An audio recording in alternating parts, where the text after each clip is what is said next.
I've talked a lot about seeing light, so let's go out and look for some light. For photography purposes, an overcast day is actually pretty nice. You can see that right now it's giving me some flat lighting. If you're wanting to shoot portraits, overcast lighting can be really good. It can give you that nice flat lighting, and it's not going to give you stark hard shadows and stark hard highlights either. But it can rob you of some dimension, shape, texture, and it's not going to be nearly as dramatic. What we're going to do is I'm going to walk around, and I have this model that I love to use for my classes because it's fun, and it's going to show us how light falls on a person's face. Obviously, you're not always shooting people, but this is a great model to use for the demonstration we're going to do today. So if you look down this alley, you can kind of see right down there where the shadow of the building is creating this kind of a leading line shadow, and then there's highlight out in the middle of the street.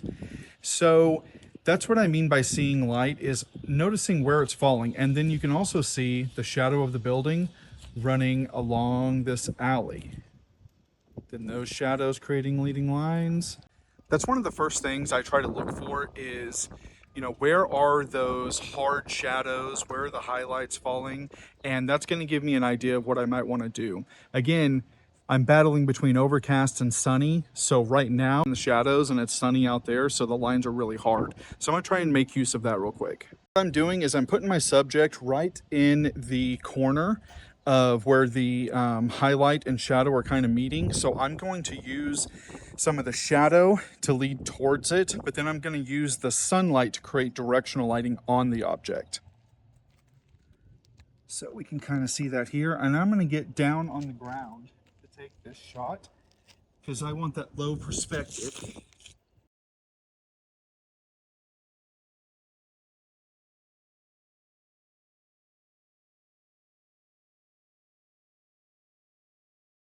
And I'm just going to show you a very simple demo here.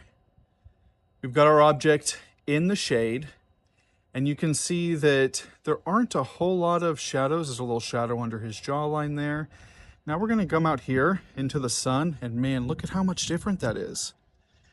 And as I rotate this object, notice right there in his ear, there's deep dark shadows in there, right? And there's a bright highlight on his cheek and on the shoulder.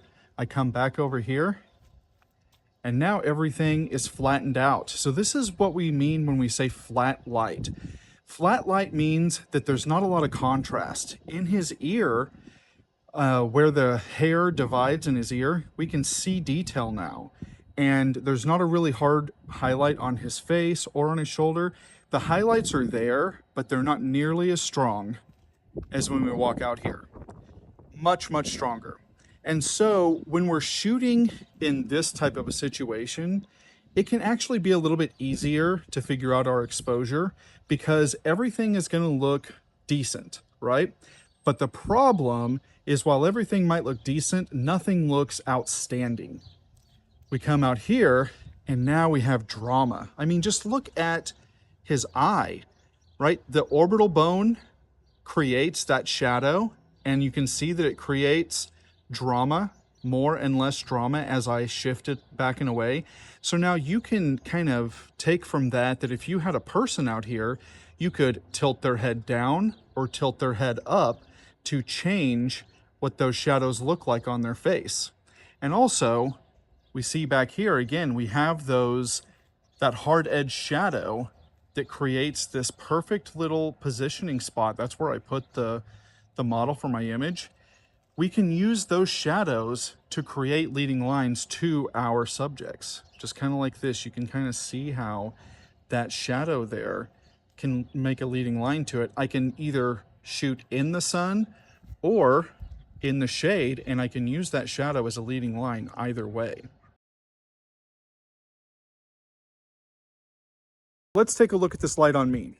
When I come into the sun, notice how, again, my orbital bones, you'll see me talk about orbital bones a lot.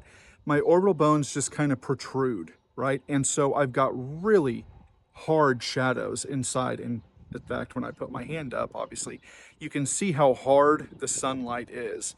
And then when I step back over here into the shade, all of a sudden there's a lot better detail.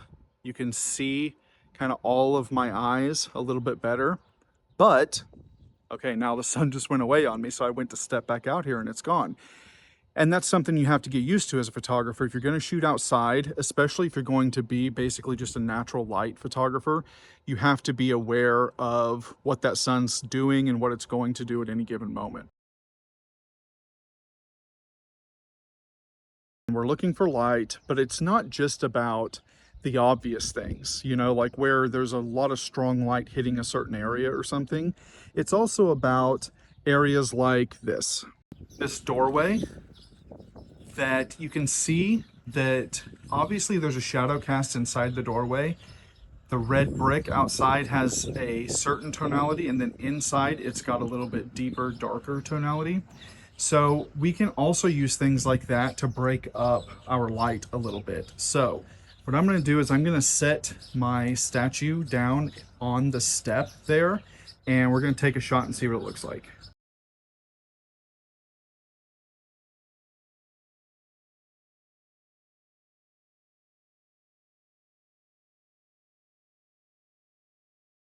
This is perfect. This is exactly what we're kind of looking for in terms of seeing the light, with those shadows being cast by those stairs onto the wall. So let's see if we can get a cool image of our structure, our statue here.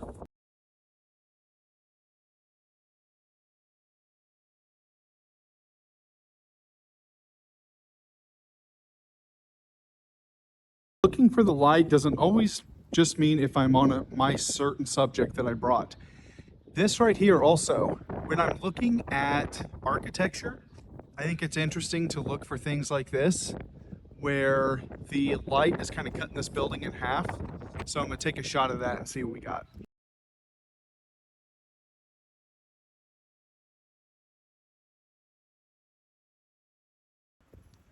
Here's another scene that I really like, where we've got like this blue sky back there contrasting with the red brick, and you can't see it very well, but there's some pigeons up top. And I just know from kind of taking some shots in this location, there we go, that some of these pigeons, you know, they're going to just fly from one building to the next, and they can create, if the sun is out, there we go, they're going to create some really great shadows on the building. Now, ideally, it would be great if we had a bunch of them. We're only seeing one or two at a time, so I might not be able to get a shot today, but this gives you an idea of the shadows created from hard sunlight will create hard shadows on the building, and that's going to create a really cool effect.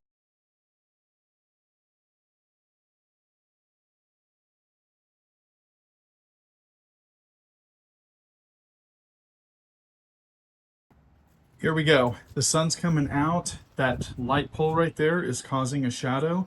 Let's see if I can get a cool shot of our statue.